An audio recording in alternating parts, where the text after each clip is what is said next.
दोस्तों पिछले हफ्ते हमने एक वीडियो किया था जहां बात हुई थी कुछ ऐसे खिलाड़ियों की जिनमें दमखम तो पूरी दुनिया जीतने का था, टैलेंट लाजवाब था, लेकिन आज जब उनका करियर उठा करके देखें तो उनके आंकड़े चीख चीख करके ये कहते हैं कि ये खिलाड़ी इससे कहीं अच्छा था, कहीं बेहतर था, पर वो कभी उस मुकाम को हासिल नहीं कर पाया जो होना चाहिए था। भर भर करके कमेंट आए कि आपने ये नाम मिस कर दिया, इनका नाम कैसे नहीं लिया। भाई ऐसे प्लेयर्स तो बहुत हैं, लेकिन एक वीडियो में सब कवर कर पाना इम्पॉसिबल है। तो चलिए आज बात को आगे बढ़ाते हैं और उन प्लेयर्स की बात करते हैं जो गजब के थे मगर अंडर अचीवर ही रह गए। साल था 2011, वर्ल्ड कप फाइनल। ये तो सभी को याद है कि जहीर ने पहले 3 ओवर मैडन डाले, टॉप ऑर्डर ने कुछ नहीं उखाड़ा, मिडिल ऑर्डर से कुछ नहीं हुआ, एक महिला जयवर्धने खड़े रहे, लेकिन उनका शतक भी काफी नहीं था। आखिर में उस हाई प्रेशर गेम में श्रीलंका कुछ रन शॉर्ट था, लेकिन ये कमी पूरी की थी उनके उस ताबड़तोड़ फिनिश ने। मैच 9 गेंद और 22 रन, शायद उस पर किसी की नजर नहीं गई। हाँ, यहाँ श्रीलंका फाइनल हार गए, लेकिन जब 2014 में चैंपियन बना तो विनिंग शॉट भी उसी के बल्ले से आया था। ये खिलाड़ी थे थिसारा परेरा, जो श्रीलंका के ग्रेटेस्ट ऑलराउंडर बन सकते थे।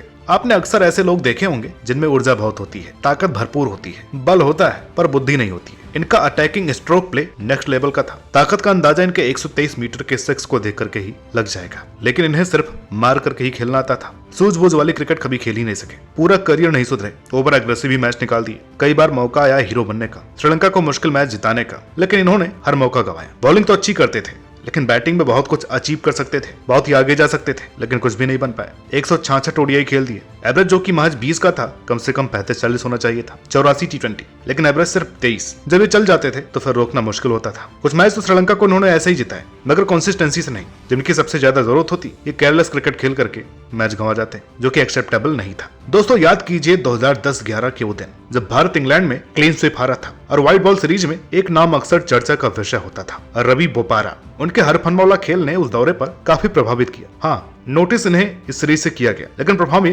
पहले से भी करते आ रहे थे। लोअर ऑर्डर के साथ कई उपयोगी पार्टनरशिप जो इंग्लैंड को कुछ यादगार जीत दिलाते गए। अगर आपने उस 3-4 साल के दौर में क्रिकेट फॉलो किया होगा तो ये पाया होगा कि उस समय इनकी चर्चाएं होती थी, क्योंकि मैच विनर थे ये। इन्होंने आईपीएल भी खेला, कुछ अच्छी पारियां भी खेली और दूसरी टीमों को शॉकर्स भी दिए, लेकिन ये परफॉर्मेंस टुकड़ों में आई। ये बहुत आगे जा सकते थे, इन्हें एक लेजेंड बनना चाहिए था, लेकिन ऐसा नहीं हुआ। ये महज बिट्स एंड पीसेस प्लेयर बनकर के रह गए। डोमेस्टिक में भले ही इनके कुछ एक्स्ट्रा ऑर्डिनरी रिकॉर्ड्स हों, रन हो, लेकिन इंटरनेशनल करियर फीका ही रह गया। 120 ओडीआई, 38 टी20। अब 120 ओडीआई और 38 टी20 अगर ज्यादा नहीं है तो कम भी नहीं है, लेकिन इसमें भी इनके आंकड़े कुछ अच्छे नहीं है। एवरेज 30-31 का, विकेट भी कोई ज्यादा नहीं निकाले। जब ऐसे टैलेंट वाले खिलाड़ियों के ऐसे आंकड़े देखने को मिलते हैं तो मूड खराब हो जाता है। और कमाल की बात तो ये है कि इन पर कोई कंट्रोवर्सी, कोई बैन भी नहीं हुआ था, इसके बावजूद भी इनका करियर उतना बूस्ट नहीं हो सका। दोस्तों जब भी क्रिकेट इतिहास के सर्वश्रेष्ठ फील्डर्स की बात होगी तो नंबर 1 नाम आएगा जॉन्टी रॉड्स का, क्योंकि फील्डिंग कैसे आपको मैच जिताती है ये इन्होंने ही दुनिया को दिखाया था। इनकी फील्डिंग ने करिश्मे किए, लेकिन इसके बाद दूसरा नाम मोहम्मद कैफ का ही आता है, जिसने दुनिया को यह दिखाया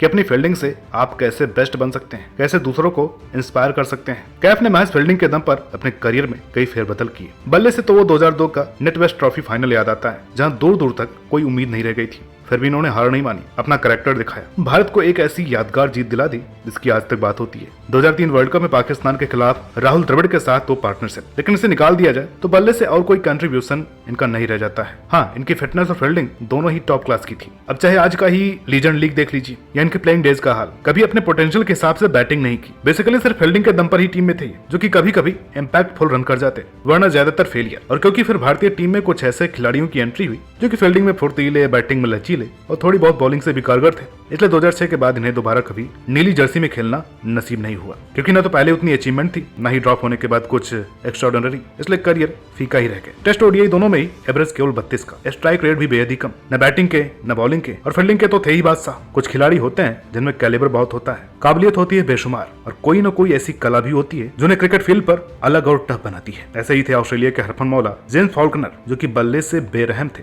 अगर आखिरी 4 ओवर में 60 रन भी बनाते हो और एक क्रीज पर हो तो आप ऑस्ट्रेलिया को रिलैक्स देखेंगे और बॉलिंग टीम को प्रेशर में देखेंगे, क्योंकि ऐसा ताबड़तोड़ मारते थे कि मैच खत्म करके ही आते थे। कभी बेन स्टोक्स पर छक्कों की बरसात करना तो कभी ईशांत शर्मा को 30 रन एक ही ओवर में कोट देना। फॉल्कनर एक ट्रू मैच विनर थे, अपने दम पर कैसे मैच जिताते हैं ये उन्हें बखूबी आता था। आखिरी विकेट तक जो कभी हार न माने, जो 9 के आउट होने के बाद भी मुश्किल से मुश्किल मैच को जिता दे, वो थे जेम्स फॉल्कनर। और बॉलिंग में उनकी स्लोअर बॉल समझ में नहीं आती थी, जिस एंगल से वेरिएशन लाते थे, जो गति में मिश्रण करके डालते थे, उनको पढ़ पाना बहुत मुश्किल होता था, लेकिन जैसे होना चाहिए था चीजें वैसी नहीं चली। इनका करियर बहुत बड़ा हो सकता था, इनका नाम और हो सकता था, लेकिन ऑस्ट्रेलिया ने बड़ी जल्दी इन्हें राइट ऑफ कर दिया। जल्दी इनका पत्ता टीम से साफ हो गया। आंकड़े तो कुछ बयान नहीं करते। जिस हिसाब से 2015 वर्ल्ड कप फाइनल में मैन ऑफ द मैच बने थे, ये आगे कुछ भी नहीं बन पाए। जितना दमखम था उतना तो दूर, उससे आधा भी नहीं कर पाए, जो कि इनके आंकड़े साफ बताते हैं। एक समय था जब भारतीय क्रिकेट में बड़ा सॉलिड मिडिल ऑर्डर हुआ करता था। आज से अगर 13-14 साल पीछे जाएं, तो हमसे बेहतर 4-5-6 नंबर के बैट्समैन शायद ही थे, जो हारे हुए फंसे हुए मैच, मुश्किल से मुश्किल मैच जिता करके लेकर के आते थे और आखिर में नॉट आउट रह करके। ये तिकड़ी थी युवराज धोनी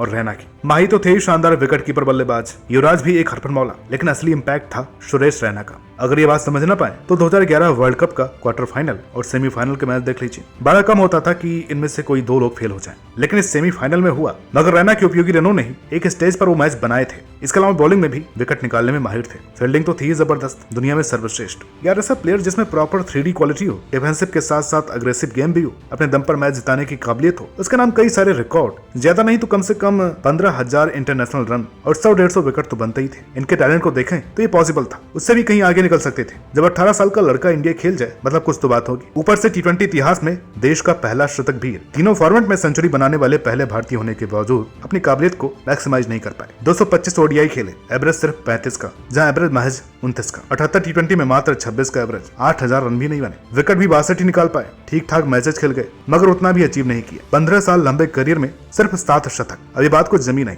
और जब धोनी के बाद ये भी रिटायर हुए तो उम्र कुछ ज्यादा नहीं थी, सिर्फ 33, लेकिन बल्ले में वो बात नहीं रह गई थी। आज भले ही वो स्पार्क खत्म हो चुका हो, लेकिन इनकी प्रतिभा इनमें कभी कम नहीं हुई थी। हाँ, शॉर्ट बॉल के अलावा, लेकिन इस पर उन्होंने इतना काम ही नहीं किया जो कि होना चाहिए था। इस गेम से इन्हें बहुत दिक्कत आती थी और यही इनके डाउनफॉल का कारण भी बना। तो दोस्तों, ये थे वो खिलाड़ी जो काफी कुछ अचीव कर सकते थे इंटरनेशनल क्रिकेट में, मगर नहीं कर पाए। महान बन सकते थे मगर नहीं बन पाए। तो दोस्तों, आपको ये वीडियो कैसी लगी कमेंट करके बताइएगा। पिछली वीडियो पर रिस्पांस अच्छा आया था, इस वजह से इसका दूसरा पार्ट लेकर के आना पड़ा।